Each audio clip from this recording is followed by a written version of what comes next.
और स्टॉक्स है जहां पर अच्छी तेजी दिख रही है, उसमें शारदा क्रॉपकेम और रिस्पॉन्सिव इंडस्ट्रीज, इन दोनों में 5 से 7% तक की तेजी दिख रही है। मंदार जी बताइए, शारदा क्रॉपकेम और रिस्पॉन्सिव इंडस्ट्रीज, इन दोनों स्टॉक्स में क्या करना चाहिए यहां से?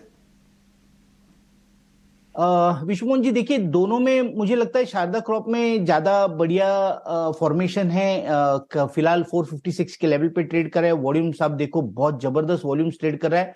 और इंटरेस्टिंग ये बात है कि शॉर्ट टर्म में इसमें जो एक 440 445 के लेवल पे रेजिस्टेंस बना हुआ था, वो ब्रेक करके ऊपर चला है। तो क्वाइट पॉसिबली अपसाइड इसमें और बनेगा, यानी सिर्फ आज ही के दिन नहीं, लेकिन मुझे लगता है अगले एक महीने में का व्यू अगर रखते हैं तो इस स्टॉक में और अपसाइड हमें देखने को मिल सकती है। इसका जो अगला रेजिस्टेंस है वो है 465 470 के आसपास, लेकिन मुझे लगता है कि एक महीने के व्यू से ये स्टॉक ऊपर में 540 550 के लेवल्स भी हमें दिखा सकता है। तो किसी को अगर लॉन्ग पोजीशन इसमें बनानी हो तो उसमें जो स्टॉप लॉस होगा वो 435 का होगा। 435 के स्टॉप लॉस से शारदा क्रॉप में पोजीशन बना सकते हैं। 540 550 का टारगेट एक महीने का व्यू रखना चाहिए। और दूसरा जो आपका सवाल था रिस्पॉन्सिव इंडस्ट्रीज में, तो ये स्टॉक अभी भी कंसोलिडेशन में, यानी आप अगर इसके पिछले 3 महीने का अगर चार्ट देखो तो आपको दिखेगा कि 280 285 इस तरीके का नीचे की तरफ सपोर्ट बना हुआ है और ऊपर की तरफ 340 350 इस तरीके का रेजिस्टेंस बना हुआ है।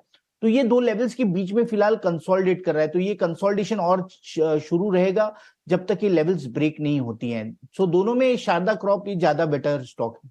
ओके, तो शारदा क्रॉपकेम 435 के स्ट्राइक के 435 के स्टॉप लॉस के साथ यहां पर खरीदारी की सलाह आ रही है और एक महीने का व्यू रखें।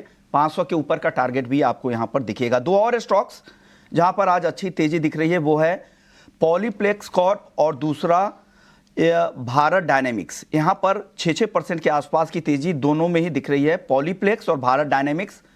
कपिल, आप बताएं इन दोनों स्टॉक्स में क्या करना चाहिए? जी, पॉलीप्लेक्स बताया ना आपने, Polyplex Corp. Polyplex Corp. Just minute, मुझे ये स्टॉक का आईडी सर्च करना होगा। तो पॉलीप्लेक्स कॉर्पोरेशन का जो हम चार्ट यहाँ पे देखते हैं तो ब्रॉडर मोमेंटम इसके नेगेटिव मोमेंटम में तो रहा हुआ है।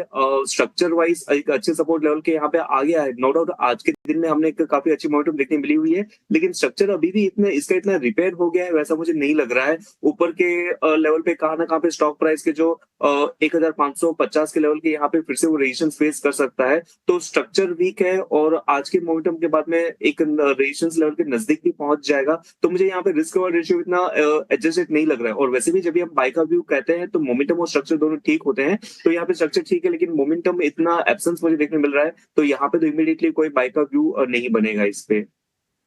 तो ये है पॉलीप्लेक्स कॉर्प पर राय।